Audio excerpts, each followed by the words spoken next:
On January 25th, 2023, in a courthouse in South Carolina where the Murdaugh name had garnered respect and deference for so many decades, the trial of the disgraced Alec Murdaugh began.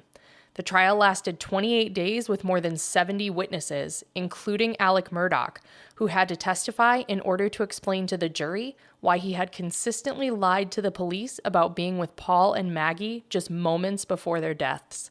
I'm Marina. With me, I have my best friend Laura, and this is Grim.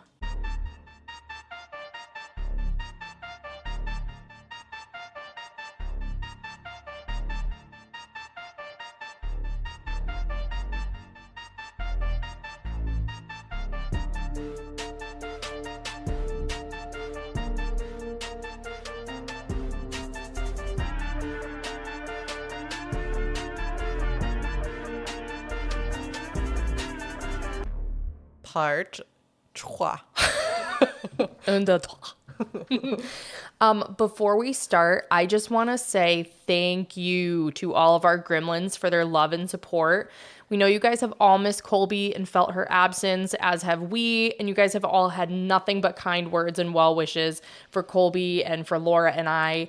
And Laura and I did not make the decision to start releasing episodes every other week lightly. And again, we've been met with nothing but support and kind words, and it means literally the world to us. You guys are the best, and you all know this is a labor of love for us, and we just want to ensure that we continue to deliver the quality content you have come to know and love, while also ensuring that Laura and I do not burn out and cry. Yeah, I thought you were just going to say die, because I think that would be the result. It's a lot. I mean, you guys probably all figure out, but we have full-time careers, not just jobs that we kind of would rather, well, although sometimes we'd rather be doing this, but we work really hard in our careers, and we're, if I do say so myself, we're pretty darn successful. And it's really important that we maintain focus and energy there. But we do also love doing this. And like you said, we love making sure that it's well researched, making sure that we're putting thought into it, and that they're enjoyable cases. And that's a lot of work. So it is. But just thank you guys. Yeah. Like, it really means a lot to us that you didn't come out with pitchforks and torches at our decision. So we love you. We love you. So for this case, for the third and final time, I'm going to tell you that I watched The Murdaugh Murders, a Southern Scandal on Netflix. Wait, is that what this is about? It is. Oh, yeah. I'm in the wrong place. I know, right? I also listened to a lot of the trial testimony. There was a podcast called The Trial of Alec Murdaugh. Ooh. It had like a red logo. It looked spooky. That's so much better than the blue one.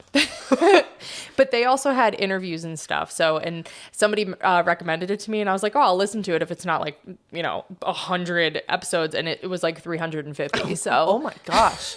Yeah. Was it like an episode on every person's sentence? It was the parts of the trial testimony, but then it was also recaps of it and interviews with other people and forensic people. Like, there's just a million bajillion episodes. That's cool. That was pretty cool. You should listen to that. I did not listen to all 400 episodes. I did my best.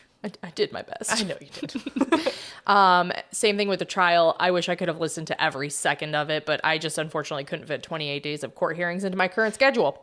You mean in addition to the ones you already do? Yes. In addition to my regular normal court, I couldn't fit 28 days more of court. Okay, that's fair. And then I watched the 2 Dateline specials, which were called Dark Waters and The Trial of Alec Murdaugh, and then gazillion bajillion articles. I couldn't write them all down, like just a bajillion. And I know I gave this shout out, I think, in part 2, but just the fact that you've pulled together 3, well, I guess I can't say how this good one's this one garbage. is. Just garbage. I was gonna say really good ones, but really like full, in-depth, really interesting cases. So interesting. I just appreciate you. Thank you. I just want you to do all the cases I really like when you tell them. Well, I have another 12 pages for you. Perfect. I'm ready. Okay, so when we last left off, Alec was already in jail for several financial crimes. And then on July 14th, 2022, he was indicted with 2 counts of murder for the deaths of Maggie and Paul. He pleaded not guilty at his bond hearing on July 20th, and his lawyer said that he wanted to go to trial as soon as possible. Before he even got to the murder trial, Alec racked up a few more charges.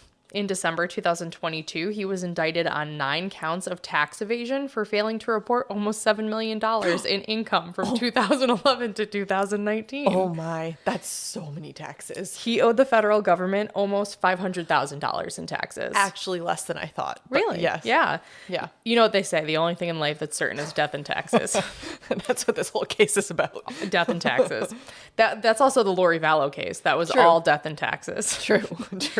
Those indictments were in addition to the 90 plus charges he already faced for defrauding victims almost out of $10 million.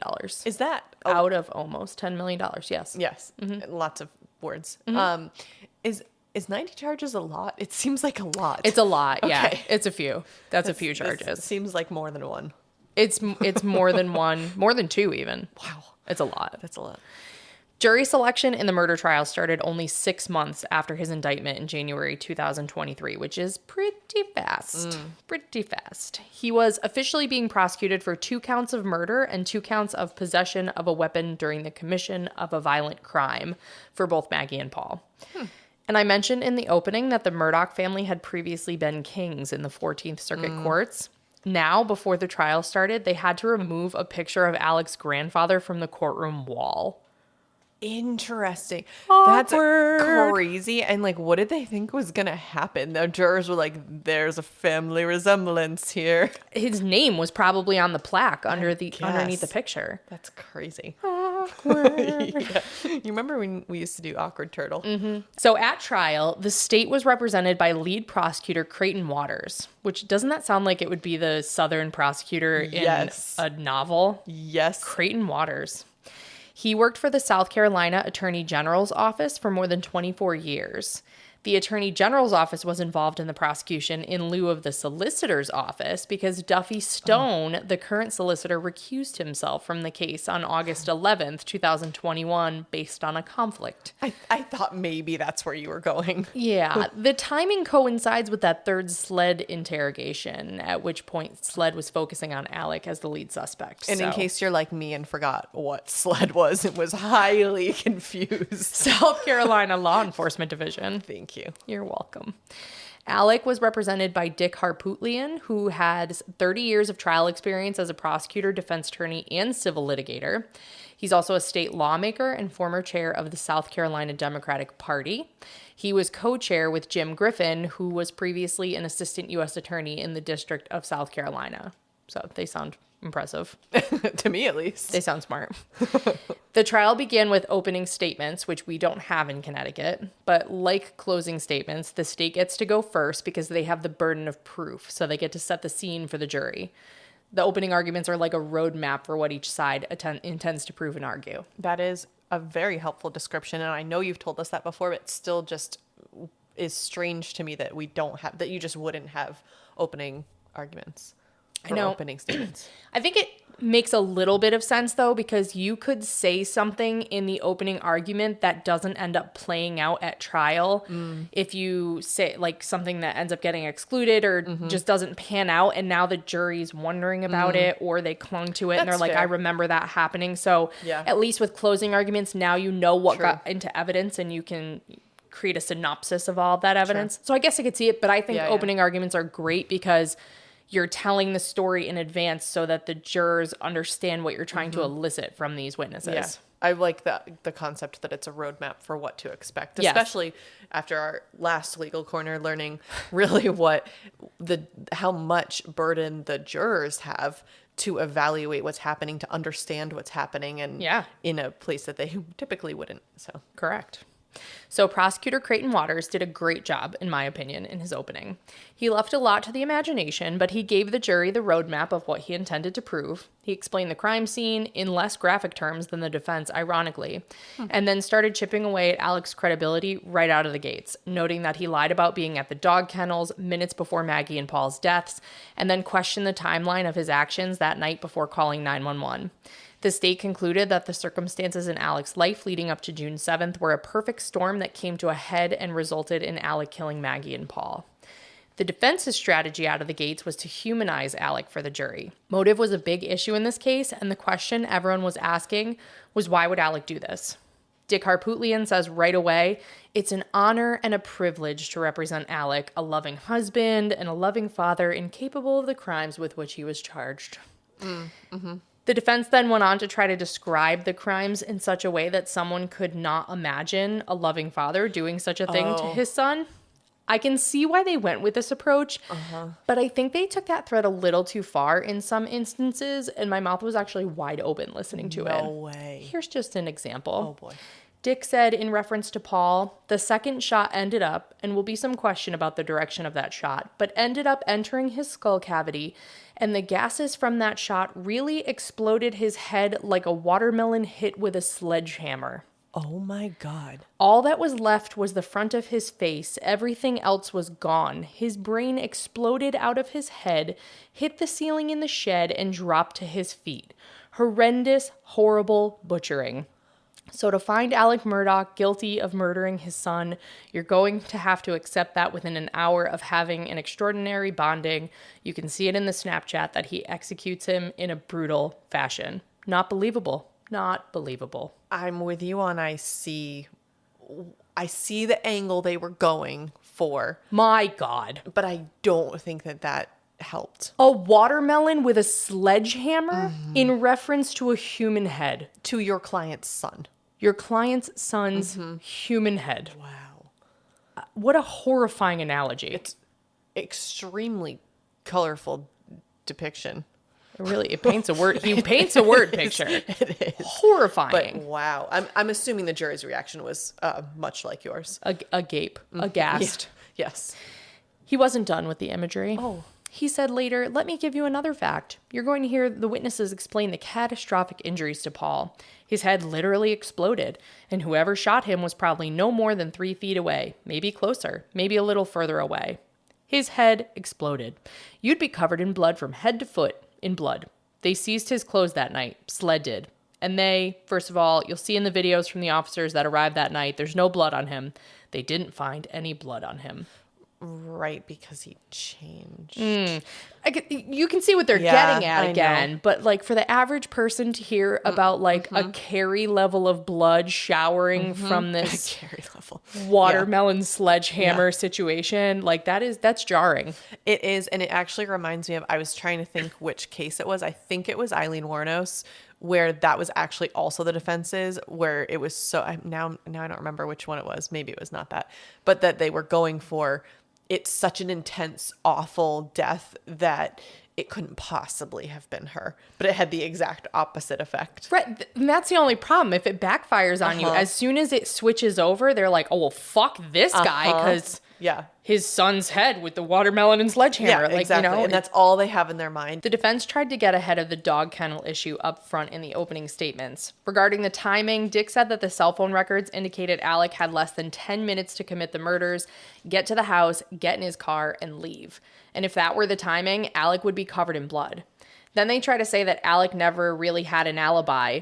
The evidence is consistent with Alec seeing Maggie and Paul earlier at the dog pen, and by the way, that audio they have of him and Maggie, they were talking about one of the dogs killing a chicken. They were debating whether it was a guinea hen or chicken. No animosity. Very normal discussion. The defense then focused a lot on the standard of proof, the state's burden, and stated several times that Alec Murdaugh is presumed innocent. Hold on, I have a question. When you said that the defense was talking about Alec not having an alibi, wouldn't that be the prosecution who would be saying they don't have an alibi?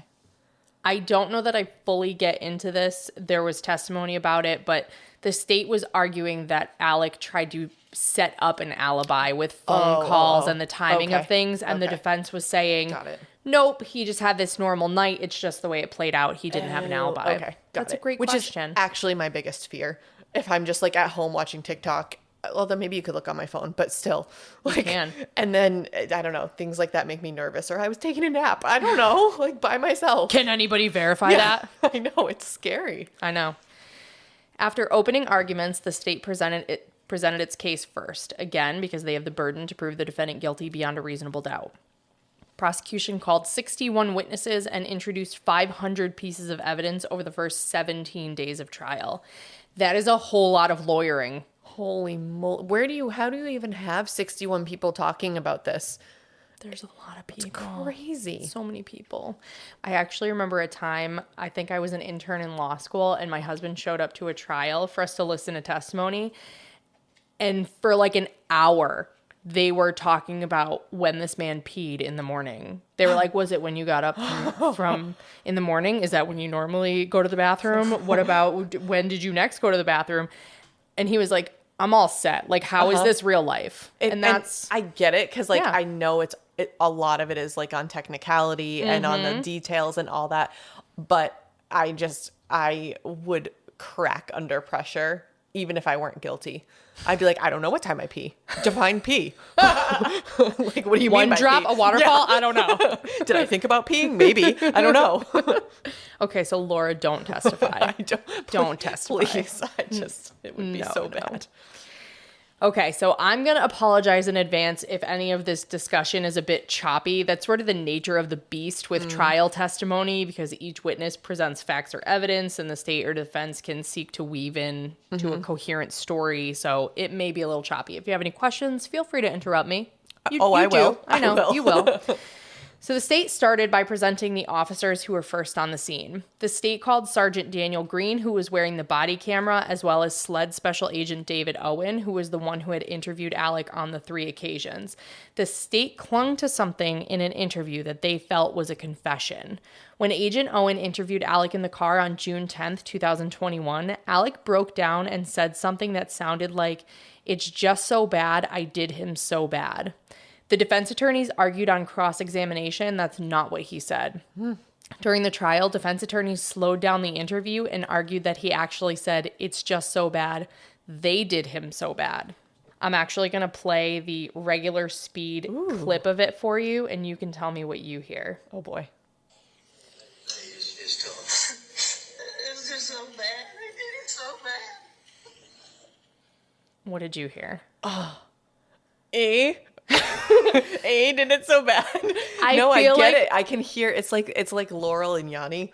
Like, yeah. Oh my gosh. I wrote that down. It's like one of those social media experiments where you hear whatever word you're waiting to hear. You can hear both of them both ways. Yeah. Okay, I'm gonna play the slowed down version for you.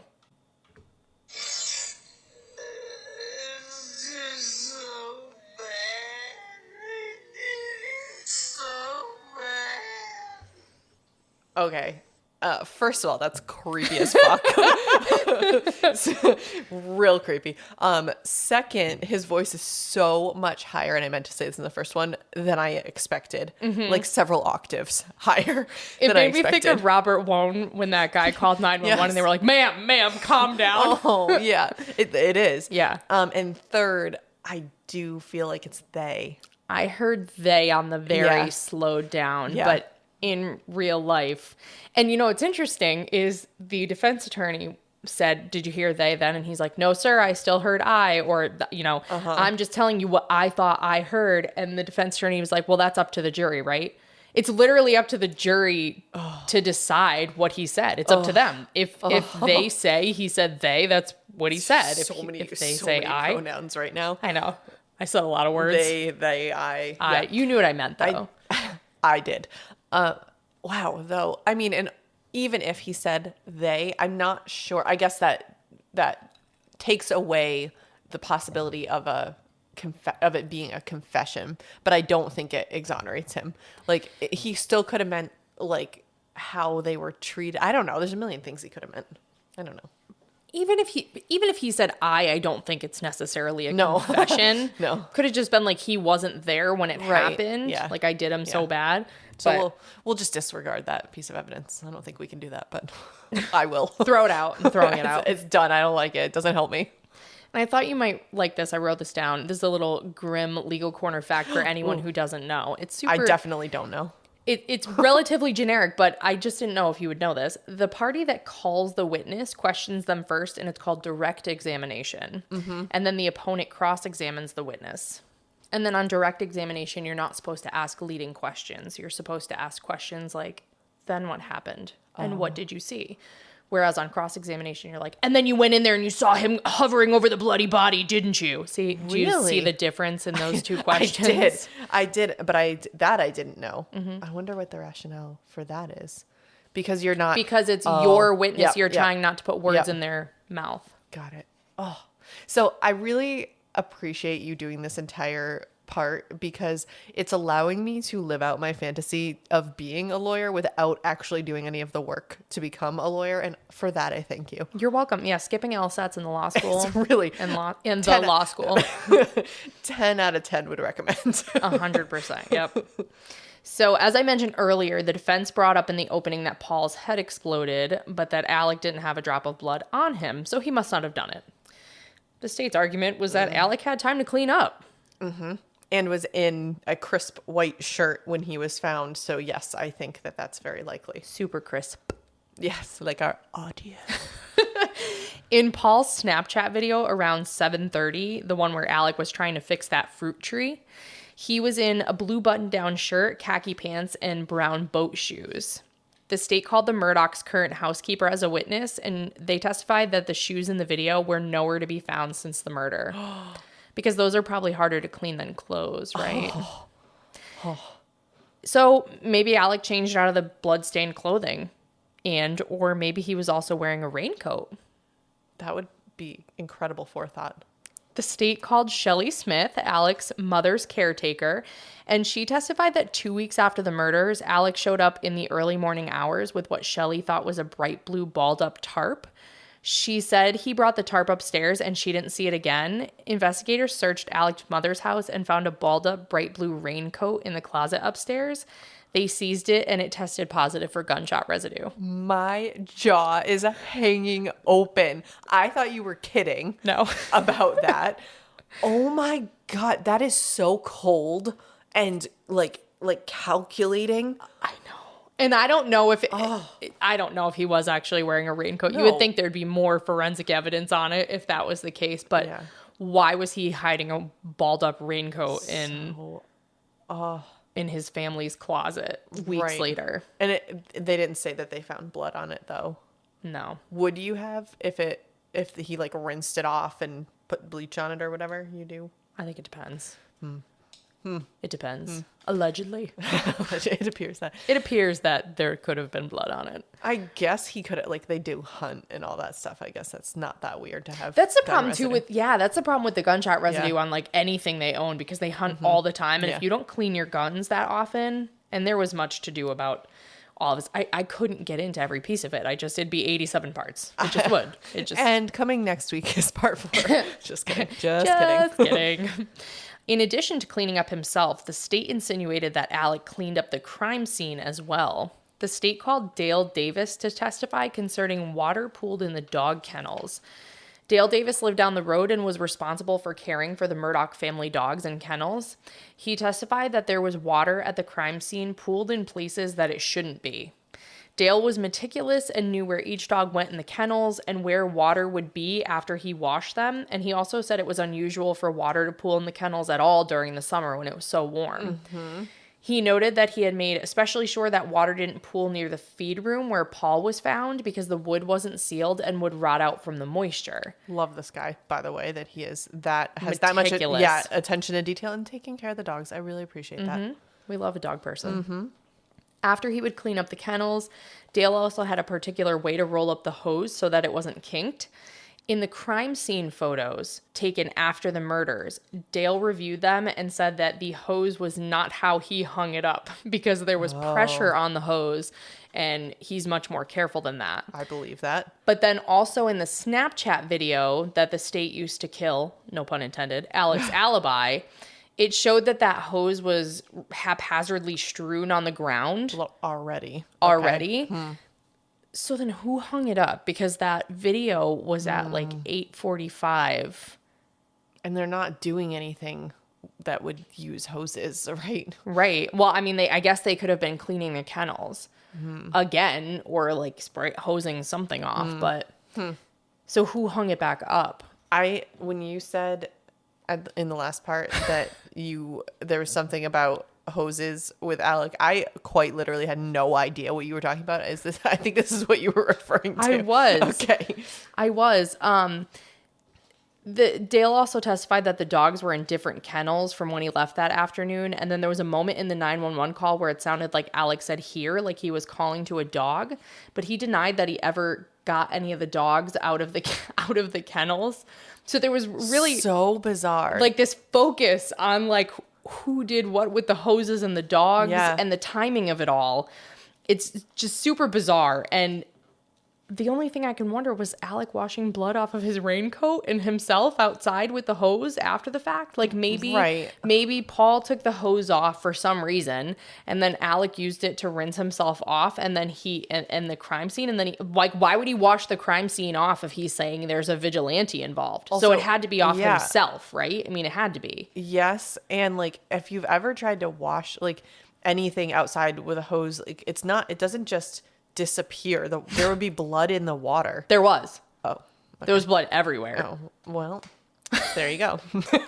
No, but it still could just be a red herring. Like, it's just a weird thing, but doesn't actually have anything to do with it.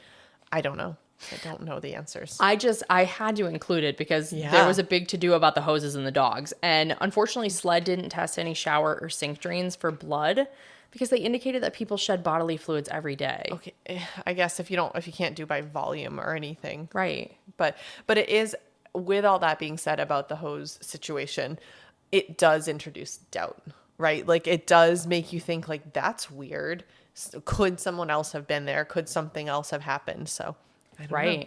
I would be a terrible juror. I really would. Who hung up the hose? I don't know. I think, like, I've also seen tactics from, in the cases I've done, that is, I've also seen tactics where the defense just tries to show that it's not necessarily that it's not the defendant, but that maybe there was someone else involved. That was also an Eileen Wuornos thing where they wanted to introduce enough doubt that maybe someone else was involved, and that should be enough to not have met the burden of proof. Right. So anyway. The hose just makes no sense to me based on the timing, which I'm going to talk about the timing a little bit more later. But when the video was shot showing the hose on the haphazardly on the ground, they're saying that they died not long thereafter. So it's like, what, they shot the video, he hung the hose up, and then he died? Like, yeah. I don't know. It's probably not even that important. That's what I mean. And you know what's funny? And like, Alec probably did it, and can you imagine having committed a crime that you're actually being tried for, that you're maintaining your innocence, and you're just sitting there and you're like, got that wrong. You guys are like totally looking at the wrong thing. Can you imagine? It would kill me. I'd be like, but that's not what it is. I didn't use it for that. I hung the hoses up. Yeah. It would kill me. Yep. Okay, so the question on everyone's mind was, why did Alec do this? Yeah. Especially given the dearth of physical evidence against him. Great word. Thank you. A big win for the prosecution was the ruling that they would be permitted to introduce evidence of Alec's financial misconduct to help prove motive over the defendant's objection. Typically, such evidence wouldn't be allowed to be admitted because it could be prejudicial if it were being used to show that Alec had a criminal tendency or bad character. The court heard days of testimony from witnesses, including Mallory Beach's attorney, Mark Tinsley, about Alec's financial mess without the jury present, so that the judge had a preview of the evidence the state intended to present. The state argued that the witnesses were key to show that Alec killed his family to buy himself time. The defense objected, arguing that the state was just trying to smear Alec's name because they didn't have enough evidence to convict him of the killings. They argued that it was absurd to think that a lawyer would think additional scrutiny in his life would be diminished by a double homicide. Which, I mean, they sort of have a point there. Yeah. The judge ultimately ruled that he agreed with prosecutors that this evidence fell under an important exception because it went to Alec's alleged motive. Specifically, the judge said that, I find that the jury is entitled to consider that the apparent desperation of Mr. Murdaugh because of his dire financial situation, the threat of being exposed for committing the crimes which he was later charged with, resulted in the commission of the alleged crimes. It is so intimately connected with and explanatory of the crime charged that proof of it is essential to complete the story. It does. I actually followed all of that. Wonderful. It is in... Is it interesting? It's interesting that you can't bring in evidence that is like talking about someone's criminal behavior and character, because I just feel like that should be allowed to come in. It depends. There are exceptions. Yeah. So you can bring in evidence of prior crimes involving deceit, fraud, stuff like that. It goes to the defendant's credibility. And then in sexual assault cases, you can do you can even do prior uncharged misconduct to show that there's like a pattern of that behavior. Yeah. Okay. Because that's more what I'm thinking. Yeah, there's certain exceptions, but basically, normally you can't be like, this guy is a piece of shit thief, so he killed his family. Right. Oh, that's what they're trying to avoid. Back to the Murdaugh case, though, I'm surprised that that's the motive they're going with. I guess I did have that question too. It sure seems like he's guilty just based on what we've talked about for what happened, but I do have a hard time with what the motive is. I don't know, because it's all tied back in with the boat accident, but that's not, I guess that's like, maybe if Paul's dead, you can't sue Alec. I don't know. That's what I'm thinking. Yeah. I think that's the better. We can discuss it more once we've gotten all of the information out, but I agree with you. I think that there may be more to it, and I think there's more to Alec being a sociopath and making a rash decision, but then there's also some evidence that it was pre-calculated. So I don't know. The raincoat. I'm just kidding. Yeah. Possibly, yeah. Okay. All right. Okay, so one of the witnesses the state called to discuss the financial crimes and support their theory of Alec's motives was Jeannie Seckinger, the chief financial officer for the Pimped law firm. I'm going to keep calling it that. The Barker Law Group now. Now it's called. She said that she confronted Alec on June 7th, 2021 about missing legal fees the day that Maggie and Paul died. She said the conversation was short because it was interrupted by a personal phone call that Alec took about his father's ailing health. Now, the motive's a little sketchy because who would think that it would work for everyone to back off when this happened? Right. But it did for a little bit. After the murders, the law firm put a pause on the investigation because they were worried about Alec and his mental health. And the same momentary pause happened in the boat case as well. That's true. There are other ways to get people to be concerned about your mental health than killing your wife and son. Very true. Just saying. Very true. After Paul and Maggie's murder, attorney Mark Tinsley considered dropping the lawsuit on behalf of the Beach family. He didn't feel that Alec was capable of killing his wife and son, and he felt that if Alec was the victim of vigilante justice, then the case would have been over. He said he would have taken whatever they offered him because no jury would return a verdict against him or Buster after such tragedy. But then attorney Tinsley realized that was exactly what Alec had wanted. There was no vigilante seeking revenge, just a desperate man. Oof. Alec's life was about to fall apart with financial problems and legal issues looming, so he killed Paul and Maggie to buy himself time. That's the theory. The state also called a forensic accountant who testified that Murdaugh didn't have enough money in his bank accounts or elsewhere to pay several debts or possible lawsuit judgments that were hanging over his head the day of the murders. And Alec's friend and fellow attorney Chris Wilson, who we talked about in part 2, he testified about the money that Alec stole from him and that he admitted to needing the money to fund an opioid addiction. The state presented evidence that Paul had called Alex about a month before his death on May 6, 2021, and left him a voicemail that said that Maggie found bags of pills in his computer bag and that they had to talk. And Maggie's phone showed that she had Googled white pill 30 on one side RP that same day. Ugh. On May 7th, the next day, Alec texted Maggie and said, "I'm very sorry to do this to all of you. I love you." Wait, Maggie found the stuff in Paul's bag? Alec's bag, and Paul texted Alec and said, "We have to talk. Maggie found the pills in your bag." Oh, okay.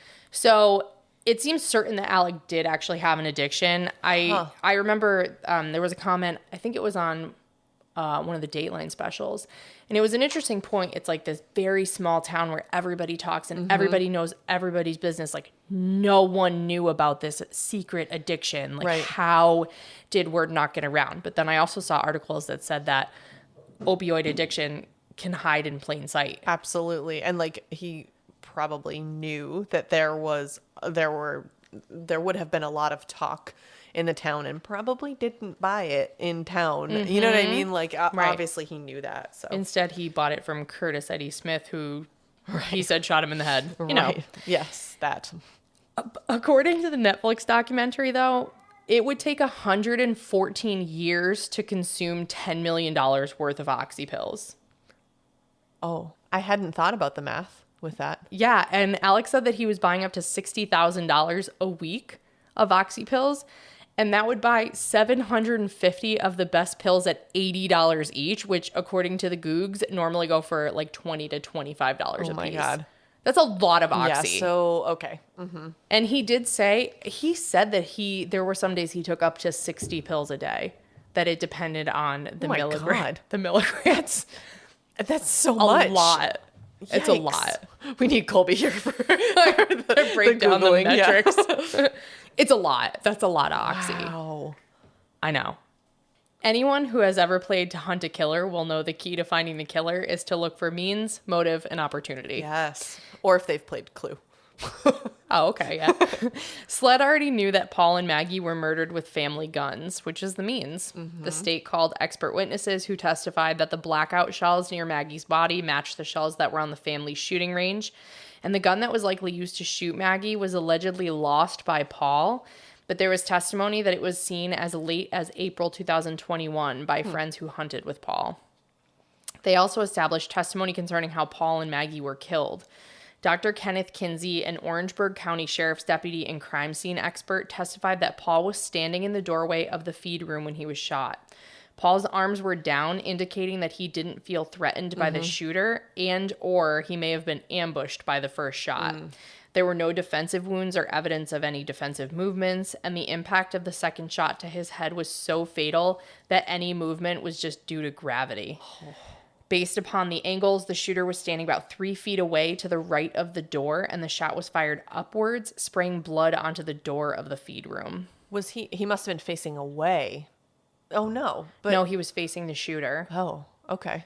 And then Paul's body fell forward, face down onto the ground outside of the feed room. Wow. Maggie likely faced her killer, backing up into the family's ATV before turning to run, because she had tread marks on her body, but they said she wasn't run over by the ATV. So they think she just bumped into it. Crazy. Maggie was shot 2 to 3 times in the thigh and abdomen from a distance of 4 to 5 feet. These shots caused Maggie to fall to her hands and her knees. Oh. And then the first fatal shot went through her abdomen, through her breast, jaw, and into her brain. Oof. While she was on her hands and knees. Oof. And then she was shot again in the crown of her head. My God. Brutal. Intent to kill, to say the least. Right. Brutal. Wow. And Alec asked multiple times if they suffered. Like, did he think to the cops? He was like, so do you think that they suffered at all? Huh. I am just like ping pong in my head. Like, on one hand, I'm like, if he's guilty, then he's thinking, oh my God, did I make them suffer? I wanted it to be quick. But if he's not, like, if he didn't do it, he's wondering just what happened to his wife and son. I just like keep going back and forth. I can't land on one. I very much think he did it. Okay. If that makes you feel any better. It does make me feel better. I mean, I try not to jump. I mean, it's partially how you present the evidence to me too, because obviously I didn't sit through all of it. But I guess I try not to go to the obvious. Like, it sure seems like he did it. Right. I try to think about both sides, but yes, that I see that. I agree with you. Yep. As we discussed, the motive was to detract attention from himself and his financial crimes and opportunity. The state established that by absolutely demolishing Alec's timeline of events and ruining his credibility in the process. Yep. Alec had always been consistent in his timeline of events that evening. He came home from work, hung out with Paul, ate dinner with the fam, fell asleep on the couch, went to see his mom, came home at 10, and found Maggie and Paul. Right. Over and over again. Yeah. He was adamant that he did not go down to the kennels that night after dinner and that the last time he saw Maggie and Paul was at dinner. And the state introduced the damning Snapchat video they found on Paul's phone, the one referenced by Rogan Gibson, Alec's best friend, that Alec was asked about back on August 11th. The Snapchat video was taken from Paul's phone at 8:44 p.m., and in the background, you can hear Alec say, "Come here, Bubba," talking to one of the dogs. The state called several people close to the family to the witness stand who all confirmed that was Alec's voice in the video. Wow. And the timeline was shattered. Along with his credibility. I mean, come on. Yeah, because then you're now blatantly lying. You're not like, oh, I forgot, I ate eggs instead of toast for breakfast. Like, right. You blatantly lied about where you were literally that day. Like, and significantly. Not only that, they asked you, like, before he saw the video, they were like, somebody said they heard you on a video. Like, are you sure you weren't down there? Oh. And he was like, nope, don't know who that must have been, but it wasn't me. Wow. And to make matters worse for Alec, the state introduced evidence to establish that Maggie and Paul were likely murdered in the next 5 or so minutes following that video. The state called SLED Lieutenant Britt Dove, who testified that Paul read the final text on his phone at 8:48:59. 36 seconds later, another text came in that he never read. Oh, I literally have chills from that. It's so bizarre to think about. And like you said, like, it's insane to me that I'm feeling bad for Paul, given all of the other things we talked about. But I just imagine standing there thinking it's just a normal night. I'm just taking a Snapchat video. I'm checking my texts. And then the next minute, your head is a watermelon. Right. Oof. With a sledgehammer. Oof. Mm-hmm. And Maggie's phone showed that she last read a text 28 seconds later. About 5 minutes after Maggie read the final text, the data showed her cell phone camera turned on for a second, which may have indicated that someone was trying to unlock her iPhone using Face ID. Oh, or that, like, maybe she bumped it or something. Like, I accidentally send it to camera all the time. Mm-hmm. So, Lieutenant Dove also read a text from Maggie to someone that indicated that Alec wanted her to come home that day. Maggie's sister Marion Proctor's testimony confirmed that fact. She testified that on the day of the murders, Maggie hadn't planned to go to Moselle that night. The only reason she was there was because Alec called her and asked her to come home because his father was terminal. Oh my goodness. That was the last time Marion spoke to her sister, and she was visibly upset when she said that she had actually encouraged her to go be with Alec that night. I mean, how would you ever think that that was what the outcome was going to be? Of course you're going to do that. Oh. That's like, but the premeditation is what I'm saying. Yes, I know. I hate that. She testified that after the murders, her and the rest of the family were terrified that Alec and Buster would be targeted, but she said that Alec never seemed worried. Mm-hmm. Yeah. Mm-hmm. The state also relied heavily on tech data from Alec's phone and from the data pulled from his Suburban to lay out a timeline inconsistent to his tales to the police. Agent Peter Rudofsky of SLED reviewed all of the data obtained and put together a detailed timeline of Alec's night, and I think he said it took him like a year. To do my God. To do it. I don't know if that's 8 hours a day for a year or like just you worked on it a couple hours a day, you know? Still. Insane. Agent Rudofsky testified that Alec's phone was silent for about an hour starting at 8 p.m. Between 9:02 and 9:06, Alex took 283 steps. So the state said he was a busy guy at that time. Oh my God. I didn't even think about, like, because this is so recent that, like, I know. Our phones are tracking, we know everything. Holy moly. It's bringing me back to the Fitbit murder. Yes. At 9:07, he was in his Suburban headed to his mother's house. Maggie's phone had been missing after her murder, but they located it on the side of the road using the Find My iPhone feature. It was the same road that Alec was traveling on to get to his mother's house, and he was traveling about 42 miles per hour as he neared the location where her phone was found, and then he sped up to 72 miles per hour after passing that spot. Stop. Okay, this is definitely reminding me of Fitbit murder. Right. Wow. The data that exists just, it just blows my mind. Alec got to his mother's house at 9:22 p.m. and was gone by 9:43, driving back to Moselle at a max speed of 80 miles per hour. Dude, chill. Shelley Smith, Alec's mother's caretaker, who testified about the blue tarp or rain jacket, she provided testimony that also impacted Alec's timeline. She said that Alec got to his mother's house around 9:20, which was a weird time for him to visit her. She said he was acting strangely and that he was only there for about 15 minutes and that his mother was asleep the whole time. She said the following week, Alec came back and was talking to her and was trying to coach her to say that he'd been there for 30 to 40 minutes on that night. I was thinking exactly that's why he was going there, to be like, yeah, I totally did go to my mom's. Right. Oh. That's the point of, like, the alibi. Wow. He was like trying to establish an alibi. Wow. And Alec had told the police he'd been there about 45 minutes to an hour. So about 20 minutes after he arrived, Alec leaves his mother's house at 9:43 and races back to Moselle. Alec's Suburban pulled up to the kennels at 10:05, and 20 seconds later, he called 911. The state made it a point to remind the jury that Alec said he pulled up, saw Paul and Maggie's body, checked them both, and then called 911. And moved Paul's cell phone out of his pocket. He tried to turn him over and it fell out of his pocket. Yeah. That's a lot to get done in 20 seconds. Yeah, man's efficient. Wow. How many steps did he take in 20 seconds? Yeah, really. Wow. The state also pointed out that the maximum speed that Alec drove on his way to and from work that day was less than 55 miles per hour. But he was driving 80 miles per hour back to Moselle. And then he had things to do. Yeah, and they also had one of the officers testify that this was like a dark road that hadn't been newly paved, and that there were deer that would jump out, and that they would never be driving that fast on that road. No. I see why you're in the guilty camp. Wow. It's not a good look for him. It's not a good look for him. The state rested its case after Agent Rudofsky. And can we just pause for a second and talk about how insane the technology is? I mean, that the state can pinpoint the average speed that you're driving throughout your day and the GPS coordinates. And like, they'd be like, oh, okay, when he was at this spot, he was traveling 43 miles per hour. And the average from this stretch to that stretch was a max of this and a min of that. And the one thing I'll say, though, I have to give this to Alec.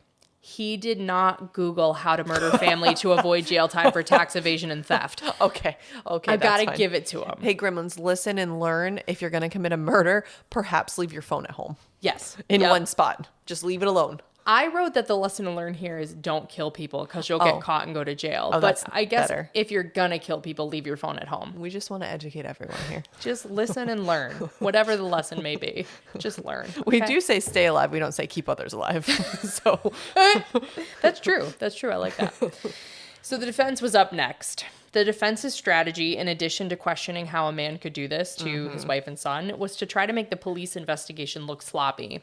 Okay. They elicited testimony that there was no physical evidence tying Alec to the crime scene, no fingerprints taken, and that police efforts to secure the scene and preserve evidence were insufficient.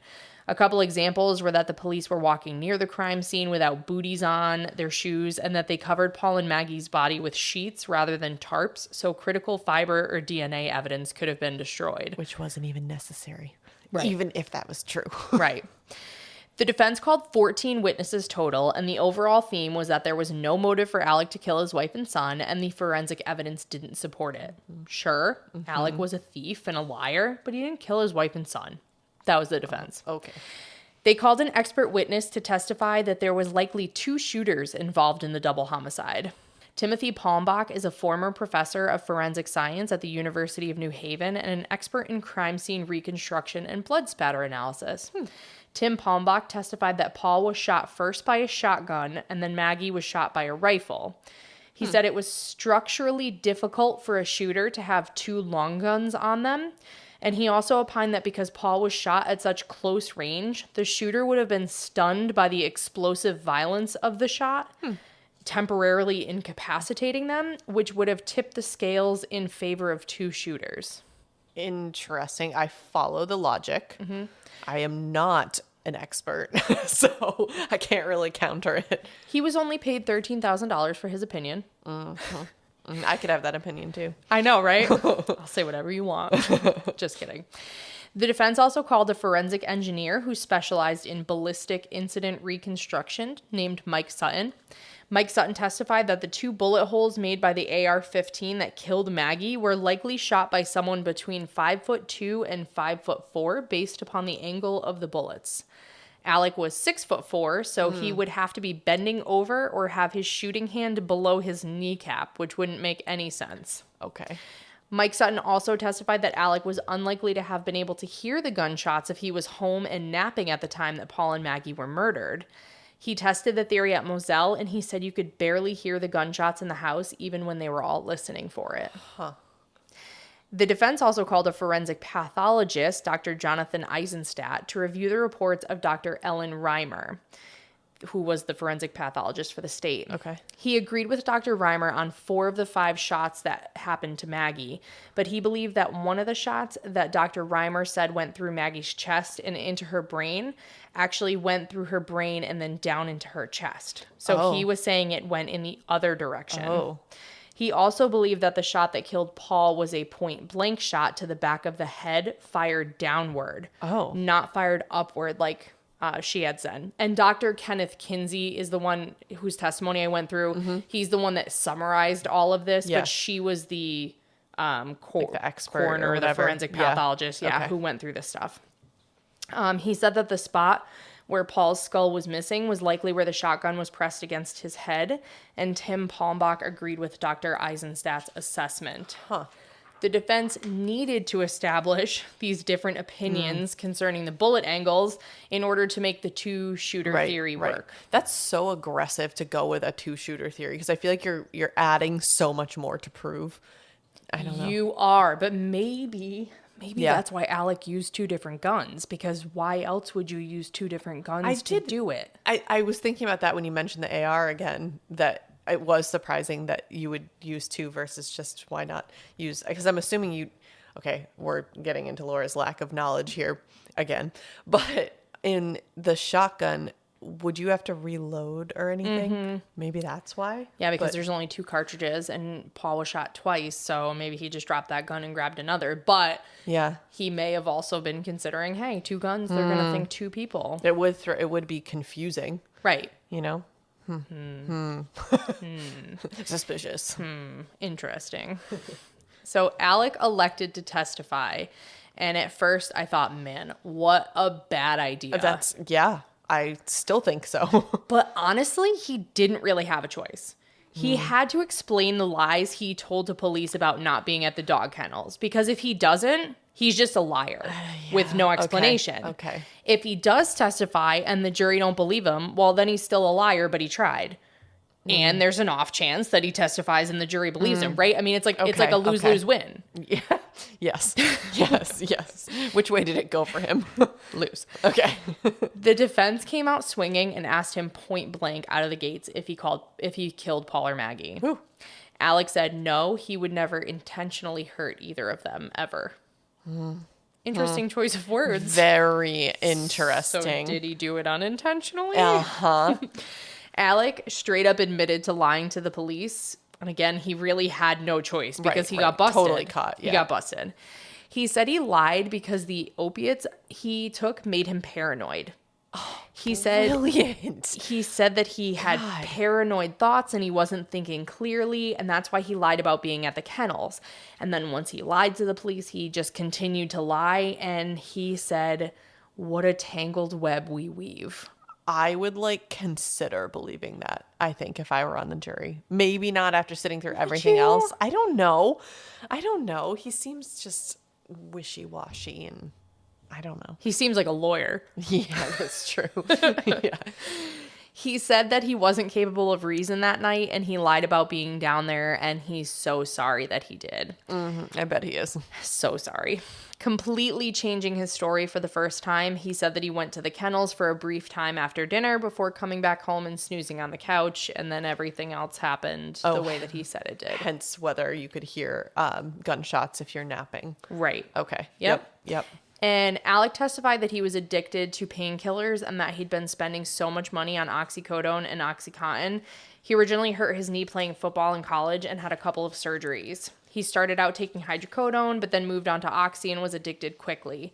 He said he went to a detox facility 3 times and that Maggie and Paul would help him out.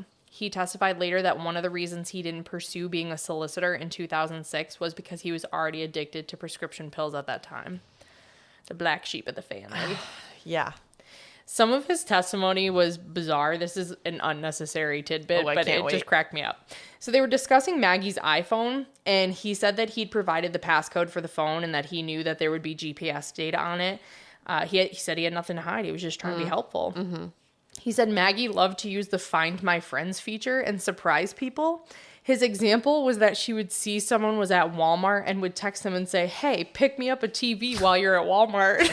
That's something I would do. Is that what rich people do? They're just like, hey, can you grab me a TV Well, not while a TV. you're at Walmart? Okay, yeah. I just meant I would be like, yeah, true. I'd be like a pack of Twizzlers, please. Yeah, can I have Gatorade? Not like, grab me a 70-inch Vizio, thank you. Yeah. Alec was asked about his phone records. After the murder, there was a phone call on his phone to a videography services guy that he had used in the past. There was also a group text message that was read, and there was a Safari browser search for a restaurant at the popular restaurant near his family's other home. So they asked him about that activity, and he said that the only thing that he did was call his family and Paul's friends because he didn't want to be alone. He said, I assure you, I wasn't searching for restaurant menus or group text messages or anything that was on my phone. It must have just been an accident when he was fumbling for his phone. Okay. Maybe a red text message I'll give you. Yes. But a search for a restaurant on Safari, I don't think so. I just wonder what qualifies, and maybe this was in the nitty gritty of the testimony, but if I opened up an old tab accidentally that had a previous search, would that pop up as a search? Because that I could see happening. Totally. Yep. That I could see happening. Huh. Not to play devil's advocate for him. No. Alec was asked about his finances. In 2019, he made $3.7 million. That's nice. He admitted that the money he stole was used to buy more than just pills, thankfully, because we said that would be so much oxy. Yeah. And amazing that he couldn't support his lavish lifestyle with a $3.7 million salary. Well, as we said, I could find a way to outspend that. Yes, but for sure. I don't think that's what was happening. He'd also taken out significant loans from $1 million line of credit at a bank. Who? Well, I guess I probably have an answer for who did that. Was it by any chance the bank that was also handling his client's money? That very same one. Oh, I'm so good. Russell Lafitte. Was it really? Yep. Wow. He was the one extending the lines of credit. And using the client funds to extend the loans and shuffle back and forth, you know. Yep. Alec tried to downplay his financial issues. He did admit to stealing the money from people who trusted him and said it was wrong, but he said that the quote-unquote confrontation with Jeannie Seckinger on June 7th was not a confrontation at all. He said it was a quick discussion about some legal fees, and then he took the phone call, and he said it wasn't even really a cause for concern for him. And this is what impacts his credibility for me. Because his reason to lying to the police was that the opioid pills made him paranoid, especially when he thought that someone was going to question him about his addiction. So you're telling me that the CFO of the firm is questioning you about legal fees that you stole to fund your opioid addiction.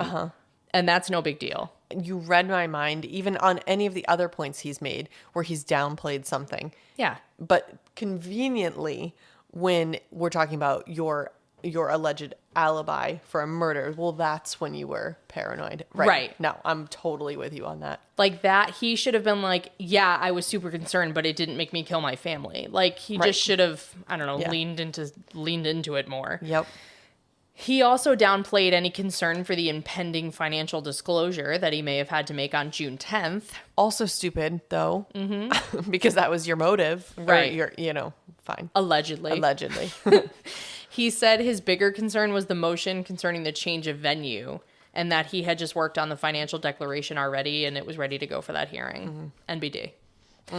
On cross-examination, the state went hard at his new timeline that he established for the first time at trial. Yep. They must have said that 79 times. Alex said that he went back out to the kennels that night because Maggie had asked him to go. He said he didn't want to because he'd already showered and he didn't want to get all sweaty again, but then he decided to go. Also, remember, he forgot when he changed. He couldn't remember. He must have changed when he went back to the house. He's all of it. A liar. Yeah. And the state also pointed out, like, look at how easily you just put all those lies together about any of these pieces. Like, it just flows out of you so easily. The state asked him why he changed his mind, and he said just because Maggie had asked him. So he wanted to go because she asked him. And just ignore that testimony about her telling her sister that the reason that Maggie was even on the property was because of Alec. Right. Yeah, we'll ignore that part. Yep. And then throughout all of his testimony, Alec referred to Maggie as Mags and Paul as Paw Paw. Are you kidding me? And the state pointed out that he had never referred to them using those names during any interviews with investigators, and I found it appalling. It was definitely a sympathy grab. Now, they did have those nicknames. They were Mags and Pawpaw. It was appalling. It was appalling. It was. So sorry. No pun intended. No, okay, please It was continue. appalling. I'm sorry. I've got to laugh. I have to. I know. Okay, please continue. One of the housekeeper, Gloria, called him Pawpaw. Like, people did call him Oh, Pawpaw. people who actually cared, right? Yes. Ugh. But he didn't, when he was talking about them in the interviews with police, he never called them that. And that's like all he called them during the testimony was Mags and Pawpaw. It's like he looked up what would make me seem less guilty. I Right. should try doing that. But What's even sympathetic. like an actual person, even if you had a nickname, you would most likely not say that during a murder trial. Right. You know, you just wouldn't. I just don't think that would have even been appropriate had he not been guilty. Right. I agree. Yeah. He also seemed to be much more emotional when talking about Pawpaw than he did about Maggie.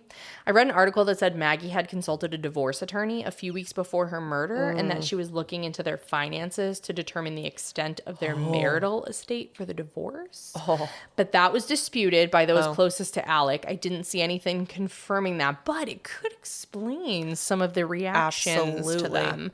Absolutely. Or it could have just been that it was his son versus his wife and his injuries were more brutal. Yeah. I mean, who knows? Alex said he drove the family golf cart down to the kennels. He said he wasn't at the kennels long before the Snapchat video was shot. He said he stayed on the golf cart and the dog Bubba ran up with the chicken that he had caught very proudly, showing it to his papa. Alex said, "Come here, Bubba," and took the chicken out of his mouth. He said he got right out of there after that because he didn't want to get all hot and sweaty. Right. Or be connected with murder. Correct, yeah. Yeah. Or be at the scene of the Right. crime when it happened. Yep. He said he went back to the house and he must have dozed off. He never heard any gunshots, and then he left to see his mom at 9:02. And none of it makes sense. No. Just none of it. The state was like, how lucky for you to have missed the murders. Literally. By, just Yeah. a few minutes. Yeah. How lucky. And the state said that the only reason that Alec was admitting to any of this was because he got caught. Oh, absolutely. Yep. Absolutely. The only reason he admitted to the financial crimes is because he got caught. And now the only reason he's admitting to being at the kennels and explaining it is because he got caught. Ugh. Alec maintained on the stand that he thought the 2019 boat wreck had something to do with the murders. He didn't think that any of the teenagers were involved, but that it was someone who had heard something about it. Creighton Waters asked, "What you're telling me is that it is a random vigilante?" And Alec said, "That's your term." And let me just say, Alec testified so much like a lawyer. I mean, not that Yeah. he could help it since he is a lawyer, Yeah. but when asked questions, he would say, "Well, as you heard X witness say," or "I have no reason to doubt that what you're reading from is the truth." Like phrases and things that just a normal person wouldn't say. Like, it was very lawyerly. The jury must have hated him. Absolutely. Because you just want a yes or no. Right. To try to make sense of it all. Right.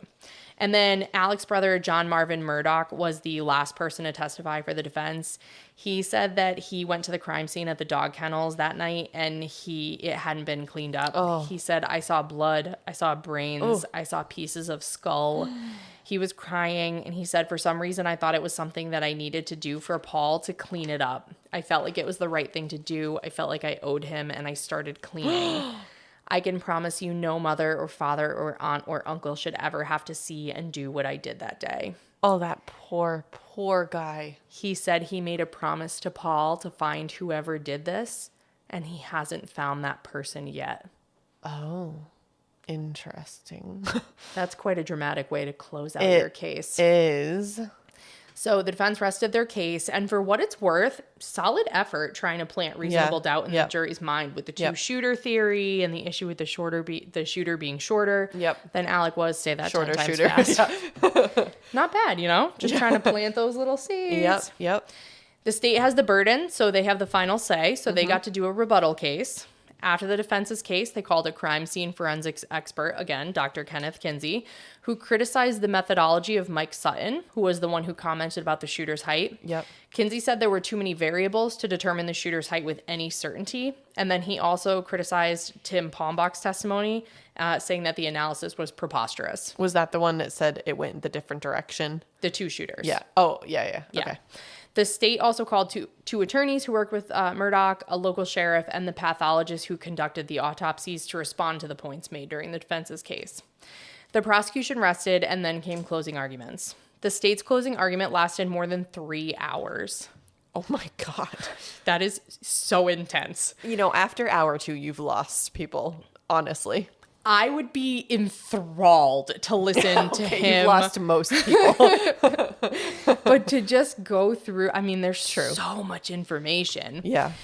This state said Alec was a family annihilator and someone who was facing complete ruin. He said the defendant fooled everyone. He fooled Maggie and Paul too, and they paid for it with their lives. Don't let him fool you too. Oh, so good. Attorney Jim Griffin delivered the closing for Alec. He argued that SLED's investigation was insufficient, and had they done a better job, Alec wouldn't be a suspect. Jim admitted again that Alec lied. He said he's an addict. That's what addicts do. Addicts lied. He lied because he had a closet full of skeletons that he didn't want any more scrutiny on him. That doesn't make him a killer. He concluded on behalf of Alec, on behalf of Buster, on behalf of Maggie, and on behalf of my friend Paul, I respectfully request you do not compound a family tragedy with another. Okay, on the comment on he's a liar, that's what addicts do, where was that in your opening? Where was that prior to coming into the court and being caught? Well, they did address the lies about the dog kennel. But his whole entire alibi with the video and the timelines and everything being shot to shit. Well, not all. I don't know. I don't think they addressed all of it, but they did address the video with the dogs. Fine. To a certain extent. Yeah. On rebuttal, prosecutor John Meters argued, how can you believe him on the ultimate issue when the only thing corroborated to you throughout this trial, throughout this investigation, and throughout the cross-examination is that he's a liar? Yup. And that's all you can judge people on. He said, I think he loved Maggie. I think he loved Paul. But you know who he loved more than that? He loved Alec. And he exercised his greatest power of choice to make sure that that life continued. Ooh, that gave me chills. That is hashtag deep. Yup. The trial lasted more than 28 days with more than 70 witnesses, and on March 2nd, 2023, the jury found Alec guilty on all counts in less than 3 hours. Yes. That was me pounding my fist. Yes, queen. Yes. Less than 3 hours. Oh, damn. Can you imagine putting on a month-long case as the defense and it takes them less than 3 hours to sink your client? It's kind of when I cook a really intense and delicious dinner and then my husband's done eating it in about 3 minutes. So yes, I can imagine. Worth it. The prosecutor said that the jury saw through the one last con that Alec was trying to pull. The defense attorney said the case ultimately came down to the big lie, Alec lying about being near the kennels around the time Maggie and Paul died, against the big why, with the state trying to prove a motive for the murders. Yep. At his sentencing, Alec spoke and said, I would never hurt my wife Maggie, and I would never hurt my son Paw. Intentionally. The judge asked Alec what he meant when he testified, saying, what a tangled web we weave. Alec said he meant that once he had lied, he had to continue to lie. The judge asked, when will that end? Ooh. Yes. Alec was sentenced to 2 life terms to be served consecutively, and his appeal is pending. Wow. We have a loose end to tie up here. I didn't finish talking about the boat case. Oh my God. Where it all began. That's where it all began. So obviously the criminal charges against Paul for the boat wreck were dropped on August 6, 2021, based upon his death. Yeah. In September 2021, Connor Cook filed a lawsuit against Alec, Buster, Parker's, and the store clerk working at Parker's. His lawsuit made the usual claims for negligence against Alec and Buster, but also pointed out that Alec had started that whisper campaign against him to shift blame and told him to hire Corey Fleming to protect Connor criminally without disclosing his connections. Yup. Attorney Mark Tinsley's lawsuit was originally filed against Alec, Buster, and Parker's convenience store in February 2022 after Paul and Maggie's death. Attorney Tinsley filed an amended complaint adding the estates of Paul and Maggie to the lawsuit. Alec's brother, John Marvin Murdaugh, was the representative for Maggie's estate, and Randy Murdaugh was the representative for Paul's estate. And in February 2022, Attorney Tinsley also filed lawsuits against Maggie and Paul's estate on behalf of Morgan Dowdy and Miley Altman, who were the 2 other girls on the boat. At this point, Attorney Tinsley has settled the lawsuit pending against Buster and Maggie's estate given the circumstances. Okay. Maggie's estate had accrued $290,000 in attorney's fees, which would only continue to increase as litigation continued. Of course. And the more fees that accrued, the less money there would be for the victims, whether they won or lost. Mm-hmm. So Mark Tinsley agreed to settle with her estate as a practical matter and let Buster out at the same time, given the loss of his mother and brother. The judge approved of the settlement agreement over Parker's objection. Moselle was held in Maggie's name. Oh. Her last will and testament left her property and assets to Alec upon her death. Well, of course. Yeah. Had Alec predeceased her, her estate would have gone to her sons. Alec executed a qualified disclaimer of his interest in the estate on March 7th, 2022. But the individuals who were appointed to receive property on behalf of Alec and Buster objected on the basis that a judge had previously issued an injunction preventing Alec from transferring or encumbering any of his assets. I may need you to translate a little bit here. Let me get through the rest and then we'll go over it. Okay. So if Alec's qualified disclaimer was valid, then Alec would be treated as having predeceased Maggie and the property would go to Buster. If Alec was convicted of killing Maggie, which he was, then legally he predeceased her and the property would go to Buster. So the final agreement overall was that Buster would receive the property and sell it. And this was on the basis that Alec wouldn't object to it. Wow. Okay. So it's just like you said, legally predeceased. So the equivalent of having died. Yes, well, like considered to be dead. Yep. I got it now. Yep. And the agreement also required that the Murdaugh Mercedes be signed over to Mark Tinsley to be sold. That seems like such small potatoes compared to everything else. Which, I mean, $50,000 though, I mean, it's money, you know? Yes. It's sure, money. Sure. Liquidating the estate meant that about $2.7 million will go to Mallory Beach's family. Connor Cook will get about $100,000. Buster will receive about $500,000, and $300,000 will go to legal fees and a settlement fund for creditors and financial victims of Alec Murdaugh. That feels good. And the lawsuit against Alec, Paul's estate, and Parker's is still pending and is set for trial in August 2023. Whew, why do I feel like that has to just be a roller coaster ride, even though it should be straightforward? I know. Wow. So final thoughts. Holy shit. Those are my final thoughts. I'm so glad. I'm sure you also have final thoughts, but I'm so glad I didn't know anything about this, that I held and didn't watch anything, because it was so much better listening to it unfold the way that you presented it versus knowing what happened. So dramatic. When I watched the Netflix series, every time something happened, you're like, what? And he got shot in the head? That was how I felt. Yeah. Like, everything was wild. Wow. So I think that if Paul had not shot that Snapchat video, I think Alec would have gotten away with it. I think so too. Because I think you would have okay, I don't know that I actually think maybe. Okay, so but there was still all the evidence on his cell phone, on Alec's cell phone, about where he went and where he was. Didn't they have proof that he was at Moselle, right? He was at Moselle, but he always said he was at Moselle. He said he was napping inside. His cell phone wasn't with him from 8 to 9:02. There was no activity. There was that flurry of activity between 9 and 9:02 or whatever. But he didn't have his cell phone with him. So the only thing that placed him near literally them, there. Okay. Like close enough to the shootings, was that Snapchat video. Damn. And they interviewed some of the jurors. And at the onset of deliberations, the jurors took an anonymous poll to see where they stood, and 9 off the bat said Murdaugh was guilty, 2 said not guilty, and 1 was undecided.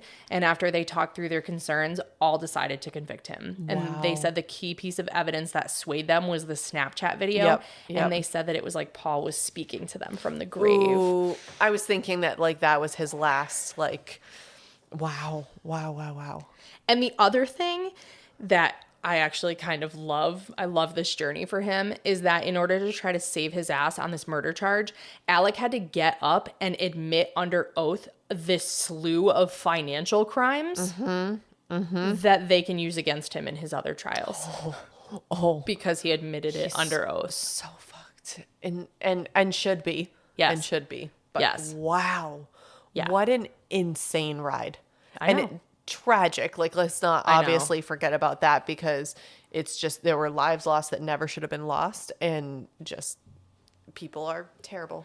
And it's really hard because it starts off with the Mallory Beach case. Right. So you're hating Paul and Of Maggie. course. Yeah. But this was a mother and a son, Yep. and he had a life. Oh, so my thought was, I don't think that the financials were enough of a motive. I think agree there completely. was something else at play. I do think it's much more likely to make sense to me if their marriage was on the rocks and she was considering divorce. Yep. And she was going to look through their marital assets. And then you made the point that if Paul wasn't there, it's less likely that the lawsuit would continue against him out of a sympathy thing. Right. So I think it was more than just he didn't want to disclose his financials. No. I think there was a lot for him in his mind to gain. Yep. But I think he's a sociopath. And I don't know that he meant to kill both of them. I wonder if Paul was his intended target and he thought that Maggie might be far enough away, or...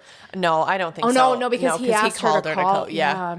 But I also, like, as much as I was so mad at Paul, and I was mad at Paul for what he did, his actions were not pre-calculated. He was not attempting to kill anyone. No, he was just a dick. He's an idiot and irresponsible, and still absolutely responsible for Mallory's death. Right. But not in the same way that Alec is he was a responsible. drunk, spoiled rich kid. He wasn't a sociopath Exactly. who set out to kill someone. Although no surprise, that's who Alec would raise. Yes. Yeah. Wow. What an insane case. Insane. Oh, sorry. I hit the microphone. Crazy insane or insane crazy? When I say Hussein, you say shady. Thank you. You're welcome. I couldn't get the next line. If you're enjoying listening to Grimm, please rate and follow us wherever you listen to podcasts, and make sure you don't miss any episodes. If you listen to us on Apple Podcasts, make our day by leaving us a written review. It's been a while, guys. Come on, make our day. Cheer us up. We love it.